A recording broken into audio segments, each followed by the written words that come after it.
पर विधायक प्रदीप चौधरी की सदस्यता बहाल हो गई है। 19 अप्रैल 2021 से सदस्यता बहाल की गई है। कालका से विधायक हैं प्रदीप चौधरी। नालागढ़ की निचली अदालत ने एक मामले में उन्हें दोषी करार दिया था।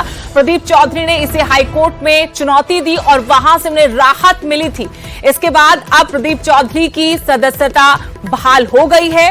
19 अप्रैल 2021 से उनकी सदस्यता को बहाल किया गया है। कालका से कांग्रेस के विधायक है प्रदीप चौधरी। नालागढ़ की निचली अदालत ने एक मामले में उन्हें दोषी करार देते हुए सजा सुनाई थी। इसके बाद कानून के मुताबिक उनकी सदस्यता खुद ब खुद चली गई थी, लेकिन हाईकोर्ट से राहत मिलने के बाद प्रदीप चौधरी को अब फिर से विधायक बनाया गया। उनकी सदस्यता बहाल हो गई है।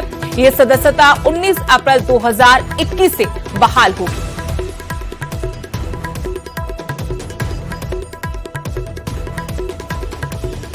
और जानकारी हम लेंगे चंडीगढ़ से मेरे सहयोगी अंकित दुदानी इसी खबर पर और जानकारी के साथ। अंकित, कालका से विधायक प्रदीप चौधरी के लिए बड़ी राहत की जो हाईकोर्ट से आदेश आया था, उसके बाद अब उनकी सदस्यता आधिकारिक तौर पर संविधान के मुताबिक बहाल हो गई है। क्या और जानकारी?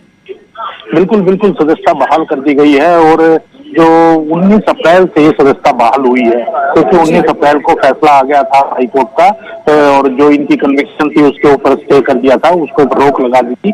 तो 19 अप्रैल से ही विधानसभा अध्यक्ष ने उनकी सदस्यता बहाल की है। हालांकि उसके बाद जब उन्होंने आकर के फैसले की जानकारी विधानसभा अध्यक्ष को दे दी थी, तो इन्होंने कहा था विधानसभा अध्यक्ष ने कि एजी से राय ली जाएगी और एजी से राय आ जाने के बाद उन्होंने बाकायदा प्रेस वार्ता करके ये बताया है कि उनकी सदस्यता बहाल कर दी गई है और 19 अप्रैल से ही उनकी सदस्यता बहाल मानी जाएगी।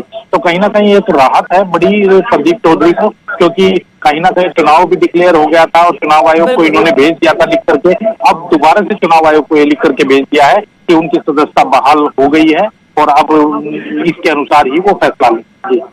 धन्यवाद अंकित। तो प्रदीप चौधरी जो कालका से विधायक हैं, उनकी सदस्यता बहाल कर दी गई है। 19 अप्रैल 2021 से उनकी सदस्यता बहाल होगी, क्योंकि उस दिन हाईकोर्ट का फैसला आया था, निचली अदालत के फैसले पर स्टे लगाया था और बड़ी राहत जरूर है प्रदीप चौधरी के लिए, कांग्रेस के लिए। कालका से जो विधायक हैं, एक मामले में नालागढ़ की निचली अदालत ने उन्हें दोषी करार देते हुए सजा सुनाई थी, जिसके बाद उनकी सदस्यता चली गई थी, लेकिन अब उनकी सदस्यता बहाल हो गई है।